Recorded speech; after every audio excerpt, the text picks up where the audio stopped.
அரசன் அன்று கொல்வான், தெய்வம் நின்று கொல்லும் அப்படிங்கிற ஒரு பழமொழி அந்த காலத்துல சொல்லுவாங்க. ஆனா, இப்பல்லாம் எப்படி தெரியுமா பழமொழி சொல்றாங்க?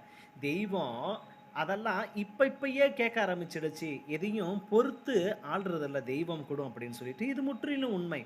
இதுக்கு அர்த்தம் என்னன்னாக்கா, நீங்க செய்த பாவத்தினால முன்ஜென்ம பாவத்தினால பொறந்தீங்க. இல்ல இப்ப இனிமே செய்ய போறதுனால இனி வரப்போற ஜென்மம் எடுக்க போறீங்க. இதெல்லாம் தயவு செய்து விட்டுட்டு இருக்கிற நிகழ்வு காலம் உண்மை. நீங்க இப்போ இருக்கிறது உண்மை. இத யாராலயும் மறுக்க முடியாது. இந்த ஜென்மத்தில நீங்க செய்யிற பாவமும், புண்ணியமும் இந்த ஜென்மத்திலேயே அனுபவிச்சுட்டு போக போறீங்கங்கிறது தான் உண்மை.